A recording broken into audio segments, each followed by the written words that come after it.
Hello, hello. Oh, it's very bright.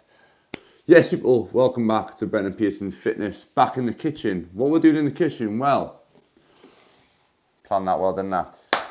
We are going to be comparing these two bad boys, more specifically looking at the Neuro Pump. So, the GOAT of pre-workouts on the market by Innovapharm is, of course, MVPre 2.0.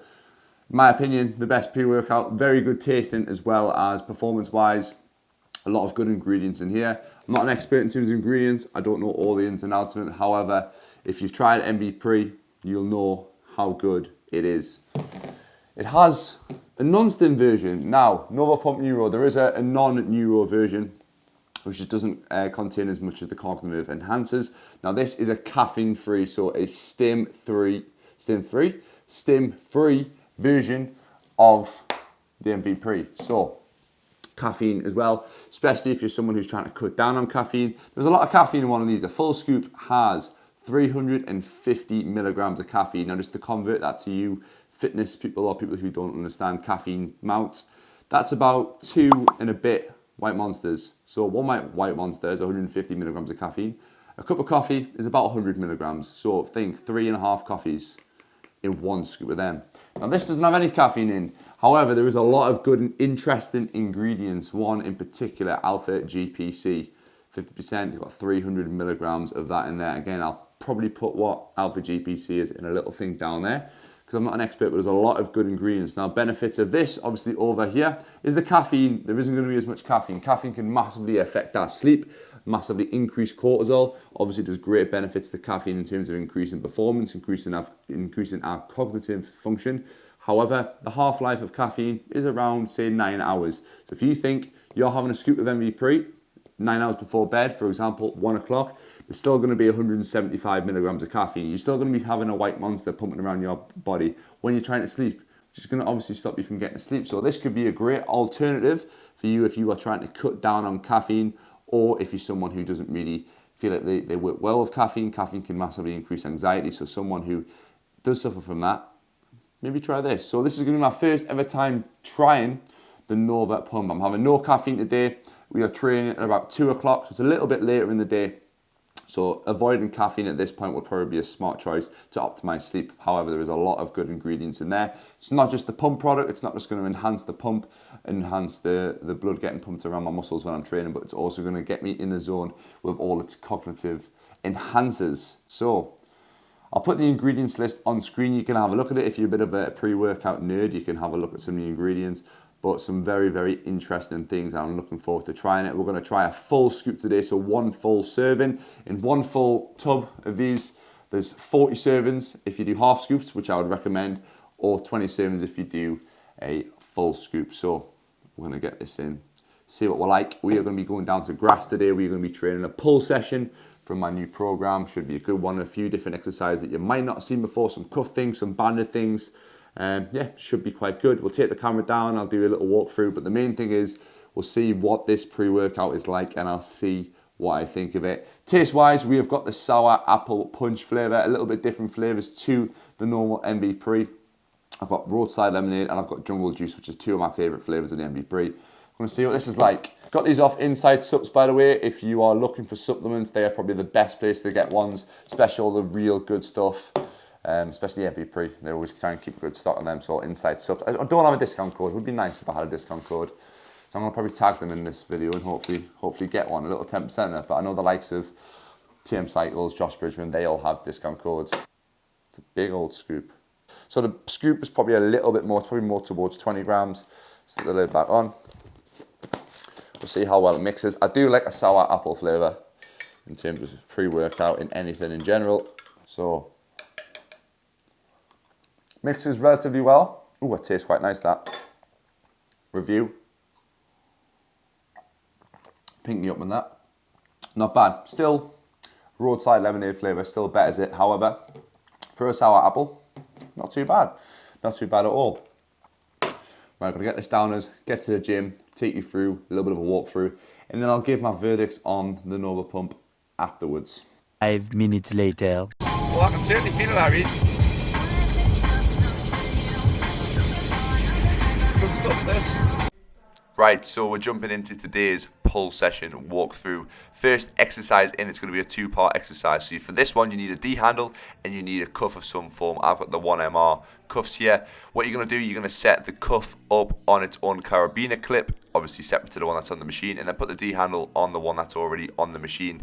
First, you set up with a little bit of an incline bench, so just a slight little bit of a decline on this one. You don't want too much of an angle, just so you can line it up perfectly with how you want to target the lat. So first of all, cuff exercise. You're going to be setting it up at the bottom, pretty much in line with your elbow, thinking about driving that elbow back to the hip, working that shortened range of the lat. So you don't want to go too far up on this one to the point where you feel that shoulder blade start to pop up and out.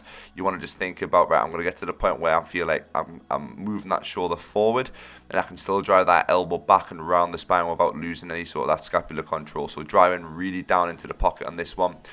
Only going to do between 5 and 6 reps in this one. Ideally, you want to be hitting pretty close to failure on the 5th or 6th rep, whichever one you get. So this, I think, might be my last one. I might be able to sneak one more in there. We'll go, that's my last one. From there, I'm going to go straight into the single arm pull down. So this one's going to work a little bit more of the length and range. As you can see, there's a lot more range in my shoulder. My elbow's starting a lot higher up than it is with just the cuff. So we're going to be, once that shortened range is fatigued, we're now going to be working a little bit more of the length and range in this, literally going again 5 or 6 reps. So between 10 and 12 reps in total on this one, going all the way to failure until we can't do anymore.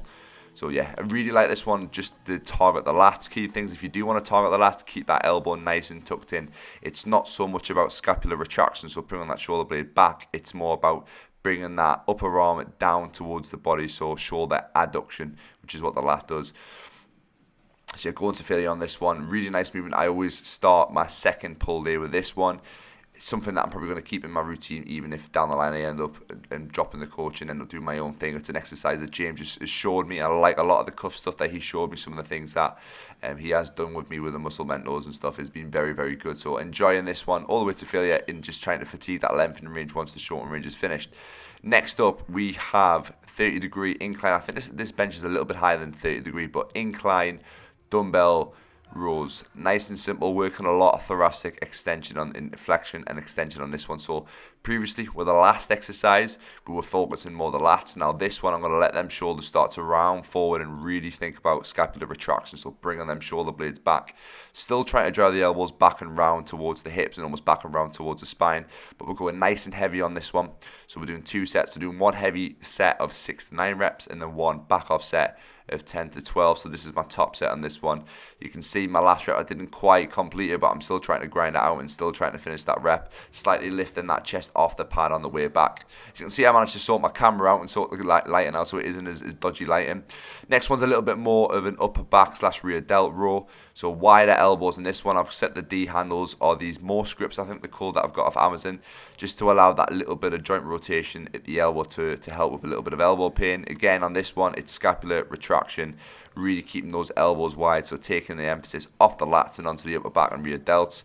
The alignment of this particular cable row for me is probably a little bit too low. I probably needed something a little bit higher, so I just ever so slightly leaned forward on this one. But this one we did 2 sets of 10 to 12. I think there was only 30 seconds or 60 seconds rest in this one, so a little bit shorter rest.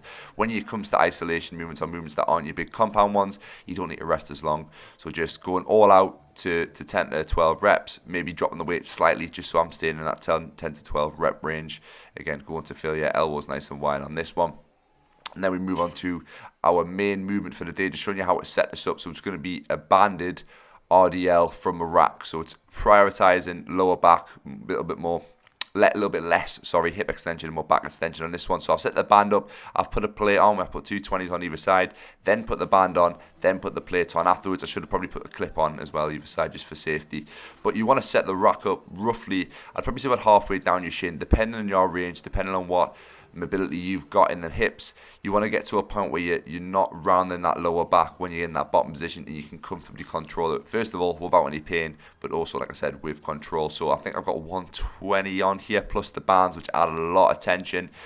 Again, rather than doing a normal RDL where you wouldn't have first of all you wouldn't have the bands on, you wouldn't have the rack as well, which would probably emphasize a little bit more hip extension, get the glutes and hamstrings working to have to eccentrically control that weight on the way down.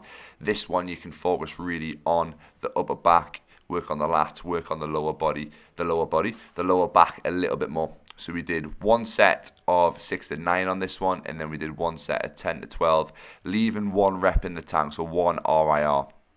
Or an RPE 9 if you work with RPEs. Reason is, again, it's a high risk exercise. There's a lot of weight that we're lifting on this one, so it is a little bit more high risk in terms of injury. So just building that intensity up over the weeks. I think this is the 3rd or 4th rotation of this one. So just trying to add 5-10 kilograms each week, slowly building up and getting closer and closer to failure. The more that we get used to it, again, because it's gonna be a very high impact or a heavy exercise, it's going to probably put a lot of stress on our central nervous system, because I'm lifting 120 kilograms plus whatever the band is adding tension. Obviously the band tension is going to get harder the higher you go up.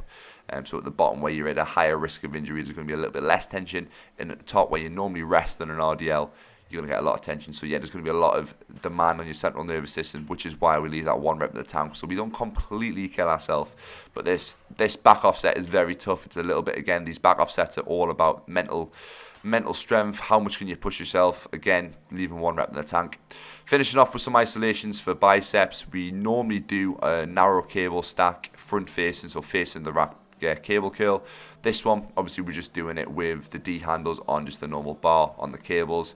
Again, allowing a little bit of joint rotation using the D handles rather than using a fixed bar. If you check my Instagram out, I just done a post about bicep training and why I don't do stuff with barbells. Mainly because you want to line up the wrists, the shoulders, and the elbows whenever it comes to bicep movements, just so we can directly hit the biceps without putting any external pressure on our shoulders or our elbows. A lot of time with barbell movements, you might find that you can't quite rotate your wrists and your elbows to the point where you need to with the barbell, obviously, which has to be straight, and that'll probably cause a lot of pain. So if you've ever had elbow tendonitis, you'll know what I mean. So we did 2 sets of that one plus a drop set, so 2 sets of 10 to 12 plus a drop set to failure.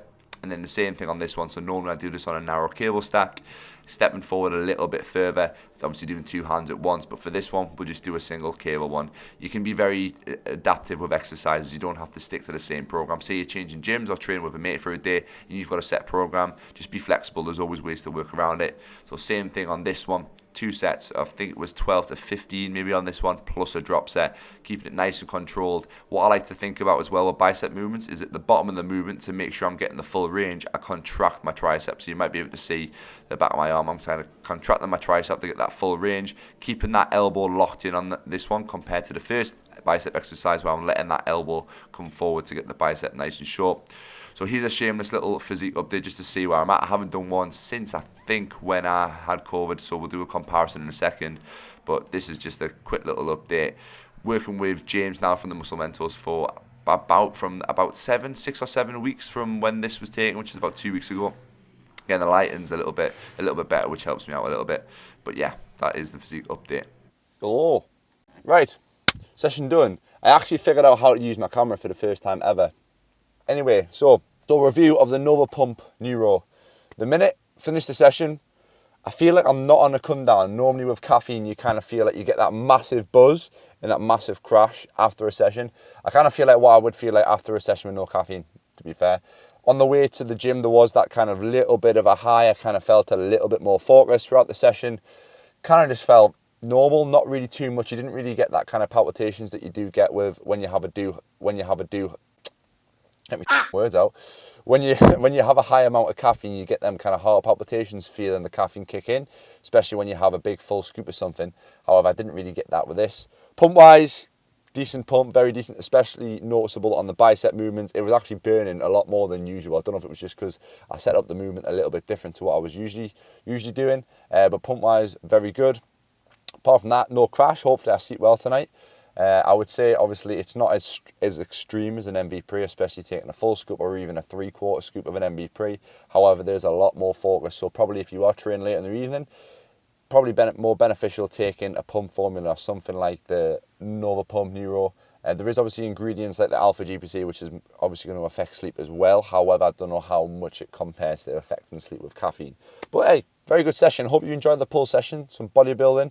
Obviously a little bit of a shameless physique update at the end as well, just kind of updating you with how I'm looking, because I haven't done one since I caught COVID. I think I can't remember the last video. I'll link the COVID video up there so you can see my comparison. I might put a little on-screen comparison to see how much I've improved over the last few months. Only been working with James for 6 weeks now, so being at 4,000 calories consistently. Next week or the week after, we are going to be starting our gaining phase. I think it's next week. We're going to be starting our real gaining phase. The next first 6 weeks we're just maintaining, then we're going to build from there. But yeah, a little bit of bodybuilding pausing at the end because that's the way I'm training. Thought I might as well give it a go. Hope you like it. If you like that sort of content, like the workout walkthroughs as always, leave a comment, get subscribed, stick your notifications on, follow me on Instagram, link down below. And now I figured out how to use the camera, the quality will be better because I've noticed the last few videos when I've been in gyms, it's been a bit dark. But now I'm getting there. We're building slowly. We're improving. Anyway, hope you enjoyed the video. Give it a like. And I'll see you in the next video. Over.